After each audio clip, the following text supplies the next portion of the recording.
more important than those losses, and as painful as those losses are for us, there's a family that's suffering severely because of their loss.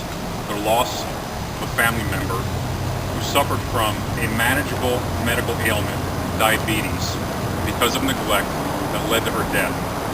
So every day we should think about that. We can no longer be a community that's numb to these millions of dollars that we're losing, the abuses. We have to put ourselves in the place of that family and recognize what it would be like to lose a loved one. When I became an officer, there was a very simple sign on the side of every car door, a sticker on the side of every car door of law enforcement. It says to serve and protect. It doesn't say to be served and be protected as a leader in law enforcement. It says to serve and protect. It doesn't define that only certain people fall under that rule. Everyone is entitled to that. The victims, as well as those in our custody, are our responsibility. The greatest failure in leadership is to neglect your responsibility and refuse to refuse to be accountable to your failures and to answer to the public you serve. I'm sickened to think that a woman was allowed to die for 3 days suffering. I spent a career in the homes of victims or their families, seeing their tears, hearing their stories, and knowing that loss could never be recovered. These millions of dollars that we're losing are unforgivable. They should go directly to our safety or to the education of our children. The loss of life is even more tragic. And when we see it happening over and over again, we as a community have a responsibility to take command of those who are our elected leaders and choose the people that are there to serve us and protect us. Happy to answer any questions.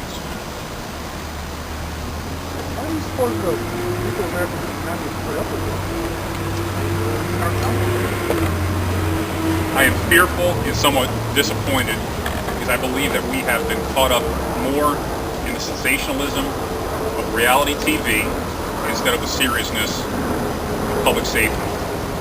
If you were to remove the image of a sheriff that people have grown fond of because of the entertainment value, and look at the track record, there would be no discussion. We would not tolerate this. Arpaio recently told me when I brought up the roughly $50 million in payout fee, and it said, you know, that's over the course of 20 years. That might not seem so great. I find the response that it's the cost of doing business to be a pathetic excuse. Law enforcement, I know as well as anyone, is a high liability, very dangerous job. Things occur outside of our control that are unfortunate. But what you have seen here is a history of neglect, abuse, and failure to pay attention to the details of your organization at the cost of taxpayers. No different than right now, he's spending multi-millions of dollars after having a 20-year track record to try to save his job because he failed to do his job. I understand that those failures may occur, but how you respond to them, how you ensure they don't occur again, is what defines leadership, and it's his greatest failure. Many people in the jails have found audits, federal investigators have called what happened in the jail cultural cruelty. How do you fix it? But within that organization, we all need to recognize there are good men and women who want to do the job the right way. But they have been misled and mismanaged by people who are selected solely by the sheriff to serve his needs and not those of the community. The people in that organization, some of whom I've met with yesterday, are looking forward to and want to embrace the opportunity to make a great organization they can feel pride in.